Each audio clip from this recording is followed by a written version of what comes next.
ఇవాళ data centres మీద జరిగే కొంత దుష్ప్రచారం గురించి మాట్లాడడానికండి.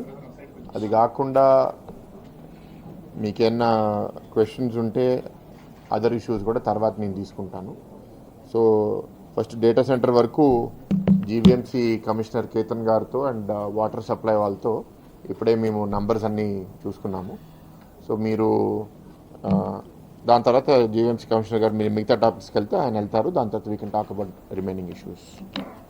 సో ఇక్కడ ఈ డేటా సెంటర్ దగ్గరికి వచ్చేసరికి నేను గత కొన్ని రోజులుగా సోషల్ మీడియాలో చాలామంది ఎన్వైరన్మెంటలిస్టులు కొత్తగా కనపడుతున్నారు. సో వ్యాలిడ్ కన్సర్న్స్ కొందరిలో ఉన్నాయి, కానీ ఆ వెళ్ళే డైరెక్షన్ చూస్తుంటే నాకు కొంచెం బాధగా అనిపిస్తుంది అండ్ కొంత కోపంగా కూడా అనిపిస్తుంది. ఎందుకంటే ఇప్పుడు చాలామంది అనొచ్చు మాకు ఎయిర్పోర్ట్ వద్దు, ఎందుకంటే ఫ్లైట్లు వాడితే చాలా ఫ్యూల్ కన్జ్యూమ్ అవుతుంది, పర్యావరణ డ్యామేజ్ అవుతుంది, సో ఎయిర్పోర్ట్ వద్దు. దాని తర్వాత చాలామంది మాకు పోర్ట్ వద్దు, ఎందుకంటే పోర్ట్ ఉంటే షిప్లు వస్తాయి, షిప్లో పొల్యూషన్ ఉంటుంది, దానివల్ల పాడవుతుంది అని. ఈ ఆలోచనతో మనం వెళ్ళామనుకోండి, మనము 10,000 సంవత్సరాల క్రితం లేకపోతే 1000 సంవత్సరాల క్రితం జస్ట్ మనం అడవుల్లో ఎట్లా ఉండేవాళ్ళం అట్లా ఉండాల్సి వస్తుంది. సో అందుకే నేను కోరేది ఏంటి అంటే, ప్రతి ఒక్కరికి ఎన్వైరన్మెంట్ పర్యావరణం గురించి కేర్ చేసేవాళ్ళు మనం రెస్పాన్సిబుల్గా ఏదన్నా పెట్టాలి. ఇర్రెస్పాన్సిబుల్గా జరిగితే ప్రజలకి జరిగే హాని గురించి భయపడవచ్చు. దాని గురించి మీరు తప్పకుండా ప్రభుత్వాన్ని మీరు ప్రశ్నించవచ్చు. మీరు ప్రశ్నించినప్పుడు మేము దాని గురించి జవాబిచ్చే బాధ్యత మాది. మేము మీరు ఇచ్చే ప్రశ్నకి జవాబు కూడా ఇస్తాం. కానీ ఇక్కడ నాకు బాధ ఎందుకు కలుగుతుంది అంటే, అడిగే ప్రశ్న మీద క్లారిఫికేషన్ తీసుకోకుండా వాళ్ళే ఏదో కొంత ఇన్ఫర్మేషన్ తీసుకుని దాంట్లో పూర్తి పిక్చర్ లేకుండా వాళ్ళు తప్పుగా ప్రొజెక్ట్ చేస్తున్నారు. తప్పుగా ప్రొజెక్ట్ చేసి ఏదో డేటా సెంటర్ వల్ల ఇక్కడ ఏదో జరిగిపోతుంది, దానివల్ల చాలా హాని జరిగిపోతుంది అని చేస్తున్నారు. అది నేను ఇవాళ మీ దగ్గర నేను క్లారిఫై చేస్తాను. ప్రధానంగా ఫస్ట్ వాటర్ గురించి మాట్లాడుతున్నారండి.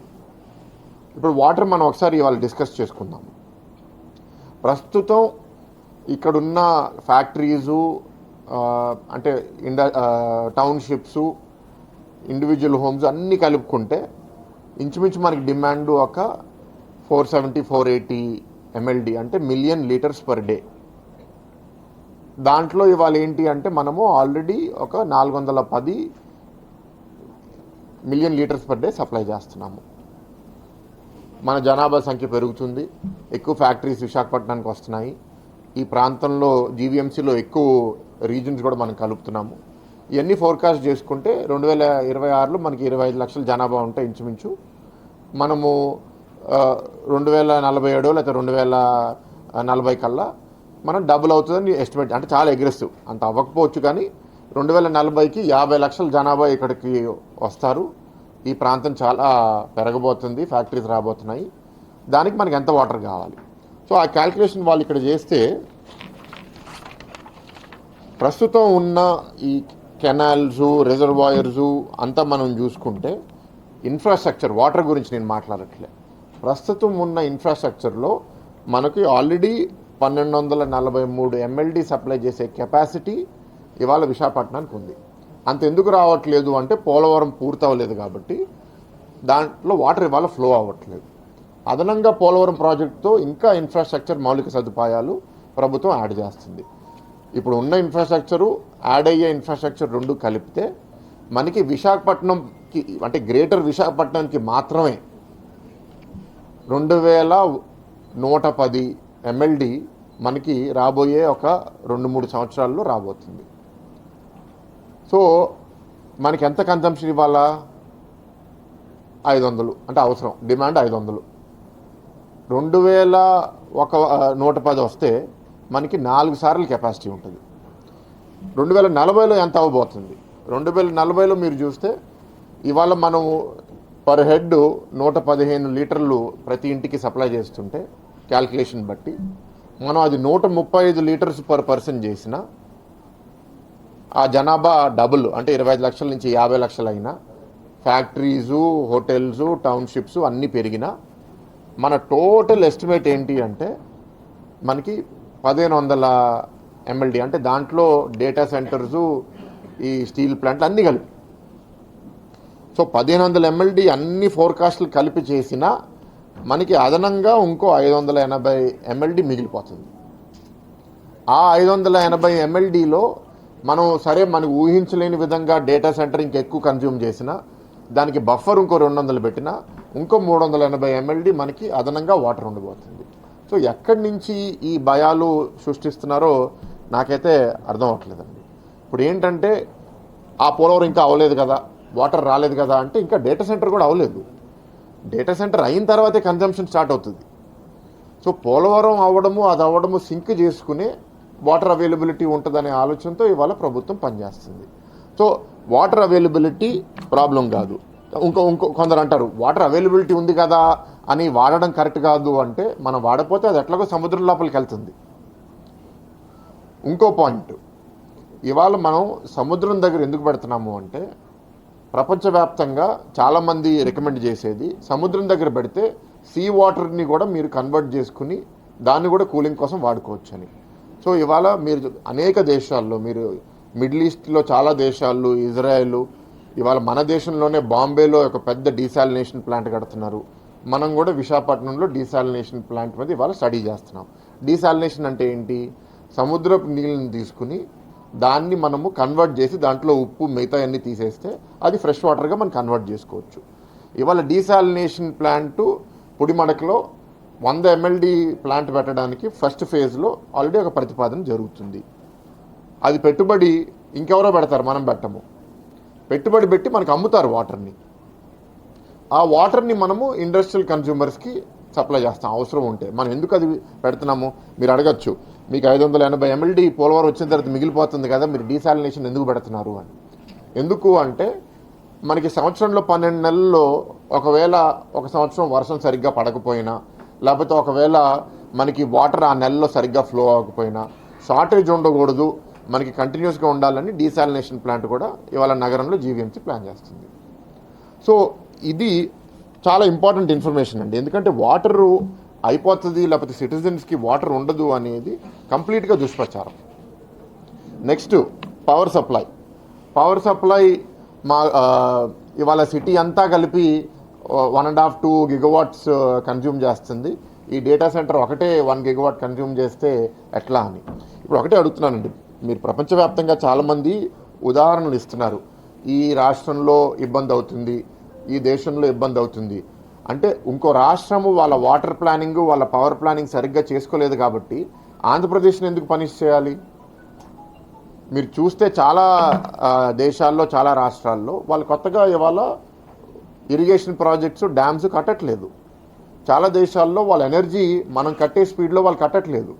వాళ్ళు కట్టనప్పుడు, మనం కట్టినప్పుడు మనం ముందుకెళ్తాము, వాళ్ళు వెళ్ళకపోతే మన ఎందుకు పనిష్ చేయాలి? ఎవడు వెళ్ళట్లేదు కాబట్టి నువ్వు కూడా ముందుకెళ్ళొద్దు, నువ్వు కూడా వెనకాలే ఉండు అంటే ఇదేం ఆలోచన? భారతదేశంలో నిన్న లాస్ట్ ఇయర్ 50 GW ఎనర్జీ పెట్టారు. అంటే ఈ డేటా సెంటర్కి 1 GW లేకపోతే 2 GW అనుకోండి, కొందరు అంటారు. 50 GW దేశంలో ఒక్క సంవత్సరంలో యాడ్ చేశారు. మన రాష్ట్రంలో 2029-2030 లోపల మన రాష్ట్రం మాత్రమే ఇంకో 50 GW మన రాష్ట్రంలోనే 5 సంవత్సరాల్లో రాబోతుంది అనేది, 4 సంవత్సరాల్లో రాబోతుంది అనేది మన అంచనా.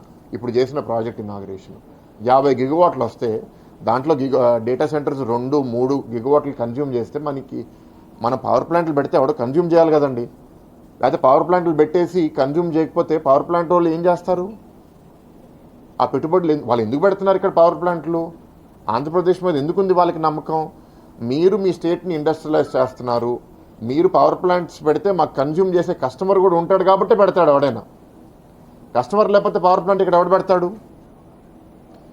సో మీరన్నట్టే ఒక ఇల్లు పెద్ద పవర్ కన్జ్యూమ్ చేయట్లేదు, సిటీ అంతా కలిపి 1.5-2 GW ఇవాళ కన్జ్యూమ్ చేస్తుంది అంటే ఇళ్లల్లో, నేను ఫ్యాక్టరీస్ కౌంట్ చేయట్లే, ఇళ్లల్లో 1.5-2. అందుకే ఫ్యాక్టరీస్ కన్జ్యూమ్ చేస్తాయి కాబట్టే మనం ఇవాళ ఇండస్ట్రీసు, ఫ్యాక్టరీసు, డేటా సెంటర్స్, ఈ రకరకాల ఇన్వెస్ట్మెంట్స్ మనం తీసుకొస్తున్నాము.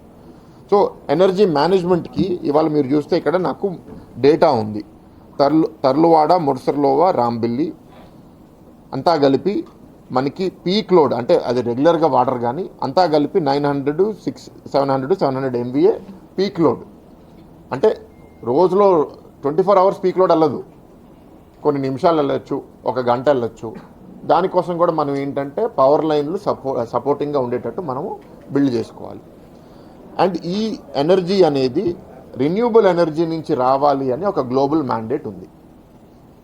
సో ఆ విధంగా మనము ఎనర్జీ కూడా మనకి ఏ ఇబ్బంది లేకుండా మనము ప్లాన్ చేసుకుంటున్నాము. అవసరం అయితే సర్టన్ కెపాసిటీ మించి ఎవరన్నా ఎనర్జీ కన్జ్యూమ్ చేస్తుంటే వాళ్ళకి సొంత పవర్ యూటిలిటీ లైసెన్స్ ఇచ్చి ఆ ఎనర్జీ మేనేజ్మెంట్ కూడా వాళ్ళే సక్రమంగా చేసుకోవాలని చెప్తున్నాం.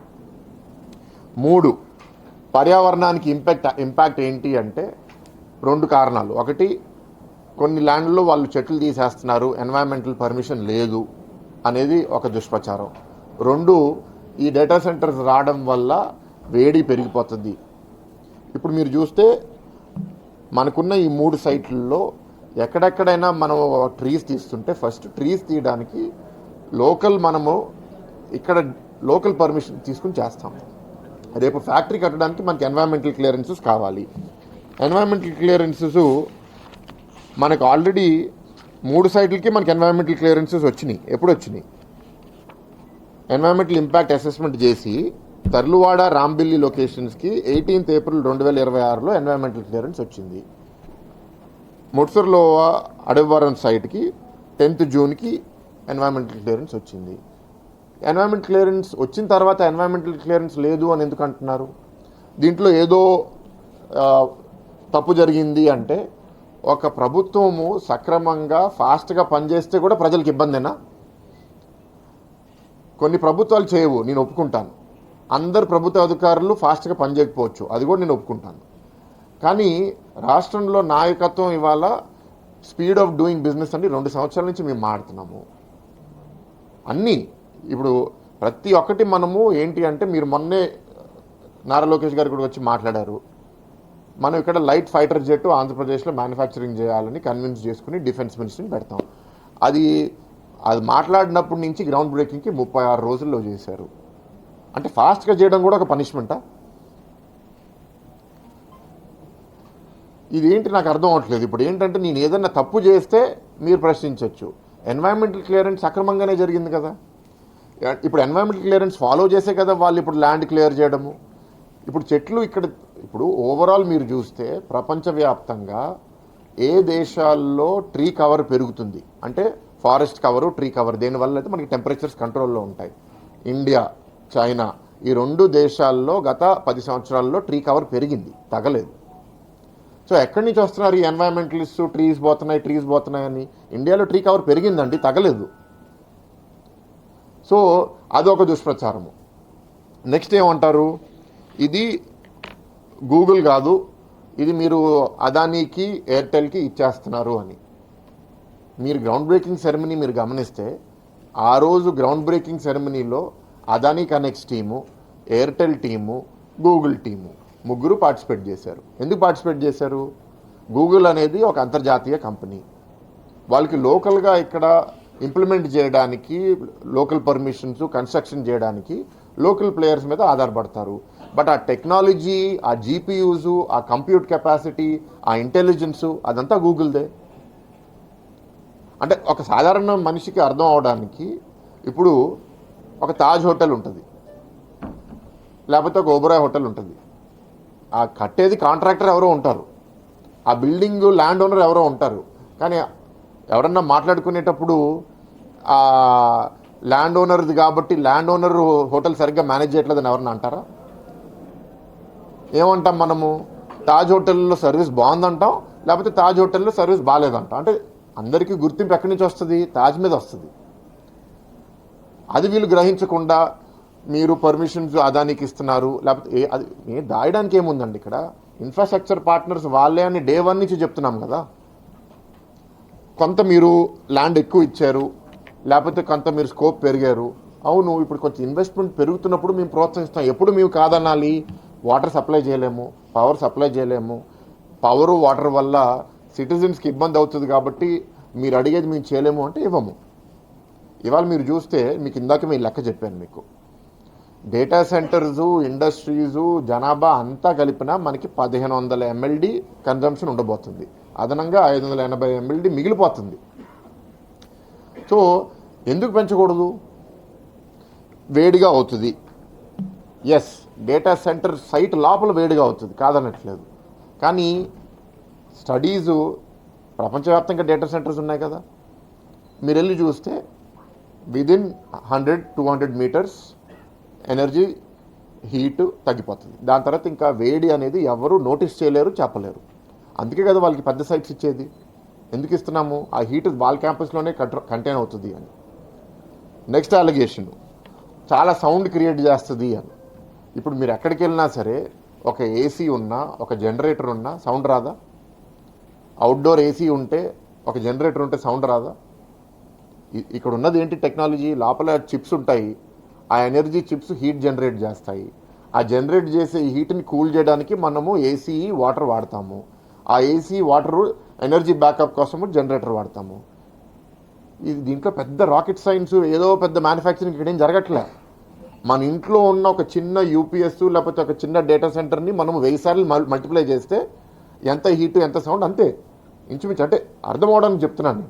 కొంత టెక్నికల్గా డిఫరెన్స్ ఉన్నా సరే బ్రాడ్గా అర్థం అవడానికి this is the principle. So దానికి వీళ్ళు ఏం చేయబోతున్నారు? అకూస్టిక్ మేనేజ్మెంట్ చేయబోతున్నారు. అకూస్టిక్ మేనేజ్మెంట్ అంటే ఏంటి? టు ద ఎక్స్టెంట్ పాసిబుల్ వాళ్ళు సౌండ్ బయటికి రాకుండా, మీరందరూ ఇప్పుడు ఇక్కడ ఈ హాల్లో ఉన్నాము, ఈ గోడలు చూడండి ఎట్లా ఉన్నాయో, రీసౌండ్ రావట్లేదు కదా. ఎందుకు? గోడ మీద అకూస్టిక్ ట్రీట్మెంట్ చేశారు. మీరు సినిమా థియేటర్కి వెళ్తారు, సినిమా థియేటర్లో ఎంత సౌండ్ ఉన్నా బయటకు అంత సౌండ్ రాదు కదా. ఎందుకు రాదు? అకూస్టిక్ ట్రీట్మెంట్ చేస్తారు. ఇది అంతే. ఇండోర్ ఉన్న అన్ని ఎలిమెంట్స్ మీద మనం అకూస్టిక్ ట్రీట్మెంట్ చేస్తాము. అవుట్డోర్ ఉన్న ఎలిమెంట్స్ మీద కూడా పూర్తిగా ఇట్లా కంటైన్ చేయలేకపోయినా మ్యాక్సిమం రిడక్షన్ కోసం మనము అకూస్టిక్ ట్రీట్మెంట్ చేస్తే నాయిస్ కూడా 50-90% వేరే వేరే ఏరియాస్ తగ్గిపోతుంది. అసలు సిటిజన్స్కి ఏమాత్రం ఇబ్బంది లేకుండా చేస్తాం. ఇంకోటి నేను అడగదలుచుకుంది ఏంటి అంటే, మన దగ్గర వైజాగ్ పోర్ట్ ఉంది, మన దగ్గర వైజాగ్ స్టీల్ ప్లాంట్ ఉంది, మన దగ్గర ఈ రిఫైనరీస్ ఉన్నాయి. వీటన్నిటిలో పర్ఫెక్ట్ కాదు. ఇప్పటికీ నాకు పొల్యూషన్ కంప్లైంట్స్ వస్తున్నాయి. ఇవాళ ఈ ఎన్వైరన్మెంటలిస్టులు ఎవరో కూడా తెలియదు, నిన్నే చూశాను, దాని గురించి కూడా మాడతాను. బయట ఊరు నుంచి వచ్చి ఇక్కడ ఊర్లో ఉన్న సమస్యల గురించి వాళ్ళకి తెలియకుండా సడన్గా డేటా సెంటర్స్ మీద వీళ్ళకి ఒక ప్రత్యేక ఫోకస్. నాకు అంటే దీని మీద నాకు అనుమానాస్పదంగా ఉన్నది ఏంటి అంటే, కొందరు మన వాళ్ళు కూడా భయపడుతున్నారు, కాదనట్లేదు. కానీ బయట నుంచి వచ్చే వాళ్ళకి మన రాష్ట్రం మీద సడన్గా ఇంత ప్రేమ ఎక్కడ పుట్టింది? అంటే పెట్టుబడులు మా రాష్ట్రానికి రావడం మీకు ఇష్టం లేదా? డేటా సెంటర్స్ పుట్టి విశాఖపట్నానికే రావట్లేదే. ఇండియాలోనే బాంబేకి వస్తున్నాయి, చెన్నైకి వస్తున్నాయి, నోయిడాకి వస్తున్నాయి. నెక్స్ట్ క్వశ్చన్, నేను నెక్స్ట్ క్వశ్చన్కి వెళ్ళేటప్పుడ పోలీస్ కమిషనర్ చేసేది మీరు సక్రమంగా మీరు చేస్తుంటే మీరు దొంగ పనులు చేయాల్సిన అవసరం ఏంటండి? పోలీస్ కమిషనర్ గారిని నిన్నేనా బైక్ ర్యాలీకి పిలిచారు పర్యావరణం కోసం.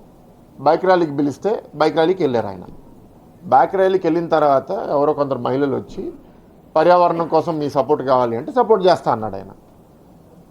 అయిపోయింది, వెళ్ళిపోయాడు ఆయన. వెళ్ళిపోయిన తర్వాత దాని మీద ప్రచారం ఏంటి అంటే, డేటా సెంటర్స్ విశాఖపట్నం రాకూడదు, దీన్ని వ్యతిరేకిస్తున్నట్టు పోలీస్ కమిషనరు మాకు మద్దతు పలికారు అని వాళ్ళు దాన్ని ప్రచారం చేయడము. అందరు సోషల్ మీడియా ఛానల్స్ కొందరు మీకు తెలిసినయే, వాళ్ళ గురించి మళ్ళీ ఇప్పుడు ఎందుకు ప్రత్యేకంగా ప్రస్తావించడము, వాళ్ళు అట్లా ప్రొజెక్ట్ చేస్తారు. అంటే మీరు చేసే పోరాటం నిజాయితీ ఉంటే ఇట్లా దొంగ పనులు చేయాల్సిన అవసరం ఏంటండి? రైట్ రాయల్గా మీరు మనిషిని పిలిచి అడగండి ఆయన అభిప్రాయం ఏంటో. మీరు బైక్ ర్యాలీకి పిలిచి బైక్ ర్యాలీ ఎండింగ్లో పర్యావరణం గురించి ఆయన సపోర్ట్ అడిగి దాని తర్వాత డేటా సెంటర్ కోసం ఈయన వ్యతిరేకించాడు అంట.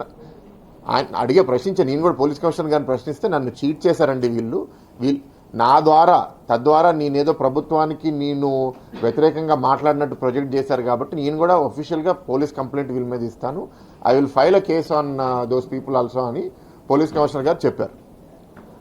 సో కామన్ పీపుల్ ఎవరైతే ఇంకా వాళ్ళ అభిప్రాయం ఇంకా ఫామ్ చేసుకోలేదు, కానీ ఈ సోషల్ మీడియాలో ఈ రీల్స్ అన్నీ చూసి మీకు కొంత అనుమానం వస్తుంది, ఇది జరిగేది కరెక్టా కాదా, లేకపోతే వీళ్ళందరూ చెప్పేది కాదా అని. ఇప్పుడు నేను మీ అందరికీ స్పష్టంగా దీని గురించి చెప్పాను. ఇప్పుడే కాదు, ఎవరైతే ఈ సోషల్ మీడియా ఇన్ఫ్లుయెన్సర్స్ ఉన్నారో వాళ్ళు అంటున్నారు మా రీల్స్ తీసేస్తున్నారు, ప్రభుత్వం మా హక్కుల్ని అణిచివేస్తుంది అని. మీ మీద ఇచ్చే కంప్లైంట్ ఏంటి అంటే మీరు అబద్ధ ప్రచారాలు చేస్తున్నారు. మీరు అబద్ధ ప్రచారాలు చేయకుండా మీరు డేటా సెంటర్ మాకు ఇష్టం లేదు అని చెప్పండి, మాకేం ఇబ్బంది లేదు. మీరు అబద్ధాలు చెప్పినప్పుడు దాని ద్వారా మీరు ఒక భయాందోళన పరిస్థితి చేసినప్పుడు, ఇప్పుడు మీరు నా మీద వ్యక్తిగతంగా నా మీద మీరు చేస్తారు, మీరు నా మీద అబద్ధం చెప్పినప్పుడు నేను మీ మీద పరువు నష్టం డాబా వేయచ్చు కదా. నా మీద మీరు ఏదో తప్పు న్యూస్ మీరు సోషల్ మీడియా అకౌంట్లో పెట్టారు, నేను సోషల్ మీడియాకి నా మీద తిని తప్పు చేస్తారంటే వాళ్ళు రివ్యూ చేసుకుని మీరు చేసే తప్పు అంటే వాళ్ళు మీ కాంటెంట్ని తీసేస్తారు. సో ఇదేదో ప్రభుత్వము స్వేచ్ఛని తీసేస్తుంది, ప్రజాస్వామ్య హక్కుల్ని అణిచివేస్తుంది అనేది పూర్తిగా అబద్ధం. ఎందుకంటే నేనే మీ ప్రెస్ మీట్స్లో ప్రతిసారి మీకు చెప్తాను, మీకు ఏ ప్రశ్న ఉన్నా నన్ను అడగండి, నేను మీకు జవాబిస్తాను. నేను కోరేది ఏంటి అంటే అబద్ధ ప్రచారాలు ఇప్పుడు ఏంటంటే సోషల్ మీడియా దొరికింది కాబట్టి దాని ద్వారా మీరు ఇంట్లో కూర్చుని బాగా అబద్ధాలు చెప్పేసి చాలామందికి వెళ్ళిపోతుంది. దాంట్లో ఏంటంటే మీరు 10 చెప్తున్నారు అనుకోండి, దాంట్లో 3 నిజం చెప్పొచ్చు, 7 అబద్ధం చెప్తున్నారు. ఈ 3 నిజాలు చూసి నేను నిజమే చెప్పాను కదా అంటే కరెక్ట్ కాదు. పూర్తిగా మీరు ఏం చెప్తున్నారు అనేదే ఇంపార్టెంట్. మీకు తెలియదు, క్లారిఫికేషన్ అడగండి, చెప్తాం, అర్థం చేసుకోగలుగుతాను. అందరికీ అన్నీ పర్ఫెక్ట్గా తెలియకపోవచ్చు. You ask for clarification, will be able to answer. Now ఇవన్నీ పక్కన పెడితే ప్రధానంగా మనం అర్థం చేసుకోవాల్సింది ఏంటంటే అసలు ఏ డేటా సెంటర్స్ అసలు ఎందుకు వస్తున్నాయి, అసలు మనకు అవసరం ఏంటి? ఇవాళ ఇజ్రాయెల్ ఇరాన్ వార్ జరిగింది, మనకి ఏమొచ్చింది ప్రాబ్లం చెప్పగలుగుతారా? ఏంటి ప్రాబ్లం? మనకి గ్యాస్ ప్రాబ్లం వచ్చింది, మనకి పెట్రోల్ డీజిల్ ప్రాబ్లం వచ్చింది. ఎందుకని? ఆ సప్లై అక్కడి నుంచి వస్తుంది. దానివల్ల ఇవాళ భారతదేశం ఏం చేస్తుంది, మన సెల్ఫ్ రిలై అవ్వాలి, అందుకే మనం ఎథనాల్ ఎక్కువ వాడుకుందాం మన ప్లాంట్స్లో అంటున్నాం. నెక్స్ట్, మనం ఇవాళ ఫోన్స్లో సెమీ కండక్టర్స్ ఉంటాయి. మనకి సెమీ కండక్టర్స్ ఇంకో దేశం మీద ఆధారపడే బదులు రేర్ ఎర్త్ మినరల్స్ నుంచి సెమీ కండక్టర్ మ్యానుఫ్యాక్చరింగ్ దాకా అంతా మన భారతదేశంలో జరగాలని ఇవాళ అశ్విని వైష్ణవ్ గారు, ప్రధానమంత్రి గారు పనిచేస్తున్నారు. ఎందుకని? ఆత్మనిర్భర్ భారత్, మన సొంత కాళ్ళ మీద నిలబడి ఇంకొకరి మీద ఆధారపడకూడదని. ఇప్పుడు ఏఐ ఇవాళ ప్రపంచవ్యాప్తంగా 6గురిలో ఒకరు ఆల్రెడీ ఏఐ వాడుతున్నారు. స్మార్ట్ ఫోన్ ఉన్న ప్రతి ఒక్కడు మన రాష్ట్రంలో ఇవాళ ఏదో విధంగా ఏఐ వాడుతున్నారు. Yes or no? మీరే ఆలోచించుకోండి. మీరు ఏఐ వాడుతున్నప్పుడు మీ డేటా, మీ స్పీడు, మన దేశంలో డేటా సెంటర్ ఉంటే మనకు ఉండే సెక్యూరిటీ ఏంటి, మన డేటా ఇంకో రాష్ట్రంలో ఇంకో దేశంలోకి వెళ్ళాలి అంటే ఫస్ట్ స్పీడు, కాస్టు, సేఫ్టీ, ఈ 3 మనకి ప్రాబ్లం అవుతాయి. మన డేటా ఎక్కడో ఐర్లాండ్లోనో ఎక్కడో యుఎస్లోనో ఉంటే ఫస్ట్ ఇంటర్నెట్లో అది అక్కడ దాకా వెళ్ళి రావడం వల్ల మనకి కొంత టైం పడుతుంది, అది యాక్సెస్ చేయడానికి మనకి కాస్ట్ పెరుగుతుంది. దాని తర్వాత మనకి సేఫ్టీ, సెక్యూరిటీ ఎట్లా? మన హాస్పిటల్ డేటా, మన ఎడ్యుకేషన్ డేటా, మన బ్యాంక్స్ డేటా, ఇవన్నీ డేటా మన డేటా సెంటర్స్ ఇండియాలో ఉండకపోతే మనకి భద్రత ఎక్కడ ఉంటుందండి? ఇప్పుడు ఎవరో ఒక టెర్రరిస్ట్ ఆర్గనైజేషనో లేకపోతే ఎవరో వెళ్ళారు, లేకపోతే దేశాంతో మనకి యుద్ధం జరుగుతుంది అనుకోండి, మన డేటా వాళ్ళ డేటా సెంటర్లో ఉందనుకోండి, వాళ్ళు వెళ్ళి అక్కడ వైరల్ కట్ చేసేస్తే మన డేటా పరిస్థితి ఏంటి? మనకంటూ ఒక సెల్ఫ్ రిలయన్స్ ఉండాలి కదా. సో డేటా సెంటర్స్ మీరు అడ్డుకోవడం కరెక్ట్ కాదు. మీరు ఏమని ప్రశ్నించాలి? డేటా సెంటర్స్ రెస్పాన్సిబుల్గా చేయండి, ప్రజలకి ఇబ్బంది పడకుండా చేయండి, పర్యావరణానికి డ్యామేజ్ జరగకుండా చేయండి, ఇవన్నీ కరెక్టు. కానీ మాకు డేటా సెంటర్సే వద్దు అంటే మీరు ఫోన్లో వాడటం మానేస్తారా? మీరందరూ ఇప్పుడు సోషల్ మీడియా రీల్స్ చేస్తున్నారు కదా, ఎలా చేస్తున్నారు? మీ ఫోన్ మీద చేస్తున్నారు. ఆ ఫోన్ వల్లే కదా ఇదంతా డేటా యూసేజ్ వచ్చేది. ఇప్పుడు మీ ఫోన్లు మీరు మానేస్తారా? ఎవరైతే ఇవాళ రీల్స్ చేస్తున్నారో మీరు చేసే రీల్స్ కూడా అవన్నీ ఇన్స్టాగ్రామ్లోనో, ఫేస్బుక్లోనో, యూట్యూబ్లో స్టోర్ అయ్యేది డేటా సెంటర్స్లోనే. ఇప్పుడు మీ రీల్స్ మీ అకౌంట్లో మీరు ఒక 100 రీల్స్ చేస్తే మీరు వెళ్ళి ఆ రీల్ని మళ్ళీ చూసుకోవాలి అంటే అది వెళ్ళి డేటా సెంటర్ నుంచే అది వస్తుంది. అదేం మీ ఫోన్లో స్టోర్ అవ్వట్లేదు కదా ఇన్స్టాగ్రామ్లో ఆ రీలు. ఇది మనం అర్థం చేసుకోవాలి. సో ఎప్పుడైతే ఫోన్ యూసేజ్ పెరుగుతుందో, ఎప్పుడైతే అందరు ఏఐ యూజర్స్ పెరుగుతున్నారో, మనకి ఆత్మనిర్భర్ భారత్ భాగంగా మన సొంత కాళ్ళ మీద మనకి మన భద్రత, మన స్పీడు మనకు ఉండాలి అంటే మనకి డేటా సెంటర్స్ భారతదేశంలో ఉండాలి. మన బౌండరీలో ఉండాలి. భారతదేశంలో ఒక లొకేషన్లో కాదు, అనేక లొకేషన్స్లో డేటా సెంటర్స్ ఉండాలి. ఏ రాష్ట్రము స్పీడ్గా ఉంది, ఆ పెట్టుబడి వస్తే నాకు ఇవాళ ఆర్థిక అభివృద్ధి నా ప్రాంతానికి జరగబోతుందని అనుకుంటారో ఆ రాష్ట్రాల్లో దాన్ని స్పీడ్గా చేయగలుగుతారు. మన రాష్ట్రం స్పీడ్గా ఉంది, అందుకే మనం తెచ్చుకోగలుగుతున్నాము. సో దానివల్ల ఏంటి అంటే మనకి ఇక్కడ ఎకనామిక్ యాక్టివిటీ అంటే ఏంటి? ఇప్పుడు మీరు నెక్స్ట్ అలిగేషన్, మీరు ఇంత సబ్సిడీసు, 1000 కోట్ల సబ్సిడీస్ మీరు డేటా సెంటర్స్కి ఇస్తున్నారు అని అర్థం చేసుకోవాలి. మనకి ఇక్కడ ఎంత పెట్టుబడి రాబోతుంది? ఒక్క Google data centre $15 billion, largest foreign direct investment into India. $15 billion అంటే ఎంత అండి? అది 150,000 కోట్లు ఇంచుమించు. 150,000 కోట్లు విదిన్ 2-3 ఇయర్స్ మన దగ్గర పెట్టుబడి అవబోతుందంటే ఎంత ఎకనామిక్ యాక్టివిటీ, ఎంత కన్స్ట్రక్షను. వాళ్ళు కట్టేది అట్లా స్టీలు, సెమీకండక్టర్సు, ఏసీలు, పవరు, పైప్ లైన్స్, ఇవన్నీ మనకి ఎకనామిక్ యాక్టివిటీనే. ఇంత ఎకనామిక్ యాక్టివిటీలో ఎంత మనకి జిఎస్టీ రెవెన్యూ వస్తుంది? మనం సబ్సిడీస్ ఎందుకు ఇస్తాము? ల్యాండ్కి ఇస్తున్నాము అంటే డేటా సెంటర్స్కి ఒక్కటికే కాదు, మనం ఏ పెట్టుబడికైనా సబ్సిడీస్ ఎందుకు ఇస్తాము? ఈ పెట్టుబడి మన రాష్ట్రానికి తెచ్చుకోకపోతే ఇంకో రాష్ట్రానికి వెళ్తుంది, ఇంకో రాష్ట్రానికి వెళ్ళకపోతే ఇంకో దేశానికి వెళ్తుంది. ఇవాళ ప్రపంచమే చాలా కాంపిటేటివ్ వరల్డ్. ఎవరు అట్రాక్ట్ చేయగలిగితే వాళ్ళ దగ్గరికి వస్తుంది. మీరు ఇవాళ డేటా సెంటర్స్ ఎక్కడ ఎక్కువ ఉన్నాయో వాళ్ళ జీడిపి అంటే వాళ్ళ గ్రాస్ డొమెస్టిక్, వాళ్ళ పర్ క్యాపిటల్ ఇన్కమ్, వాళ్ళ ఆదాయం ఎంత ఉంది అంటే ఏ జిల్లాలో అయితే ఎక్కువ డేటా సెంటర్స్ ఉన్నాయో ప్రపంచంలో ఉన్న హయ్యెస్ట్ వెల్త్ ఉన్న డిస్ట్రిక్ట్స్లో ఆ కొన్ని డిస్ట్రిక్ట్స్ డేటా సెంటర్స్ ఉన్న డిస్ట్రిక్ట్స్. డేటా సెంటర్స్లో ఉద్యోగాలు ఉండవు. కన్స్ట్రక్షన్ అప్పుడు ఆల్మోస్ట్ 40,000-50,000 జాబ్స్ ఉంటాయి. డేటా సెంటర్స్ అయిపోయిన తర్వాత డైరెక్ట్ డేటా సెంటర్ లోపల మెయింటెనెన్స్ చేసేవాళ్ళు నాకు తెలిసి 1,000-2,000 మంది ఉండొచ్చు. ఇప్పుడు మేము అనేది లోపల ఉన్న ఉద్యోగం ఒకటే కాదు కదా. ఒక డేటా సెంటర్ మనకి ఇక్కడ వస్తే డేటా సెంటర్ పక్కన ఉండడానికి బ్యాంక్స్ వస్తారు, ఫిన్టెక్ ఇన్స్టిట్యూషన్స్ వస్తాయి, ఏఐ స్టార్టప్స్ వస్తాయి. ఈ అన్నిటి వల్ల ఒక ఎకోసిస్టమ్ డెవలప్ అవుతుంది. మొన్న గ్రౌండ్ బ్రేకింగ్ సెరమనీలో కూడా నా స్పీచ్లో నేను మాట్లాడుతూ చెప్పాను, డేటా సెంటర్స్తో మనం ఆపేస్తే మనం అనుకున్న లక్ష్యం మనం సాధించలేము. డేటా సెంటర్స్తో పాటు మనం ఇక్కడ ఒక ఎకోసిస్టమ్ డెవలప్ చేయాలంటే దానికి స్పందిస్తూ నారా లోకేష్ గారు కూడా మాట్లాడారు దట్ మన లక్ష్యం ఇక్కడ ఒక ఎకోసిస్టమ్ తయారు చేయాలని. ఆ కంపెనీస్ అన్నీ ఇక్కడికి వస్తే మనకి ఇక్కడ స్టార్టప్స్ వస్తాయి, ఉద్యోగాలు వస్తాయి, ఎకనామిక్ యాక్టివిటీ కూడా విపరీతంగా మనకి పెరగబోతుంది. సో మీకు అన్ని విధాలుగా నేను దీని మీద మీకు చెప్పానండి. నేను ఇంకా ఏదైనా మిస్ అయ్యానా అని నేను చూస్తాను.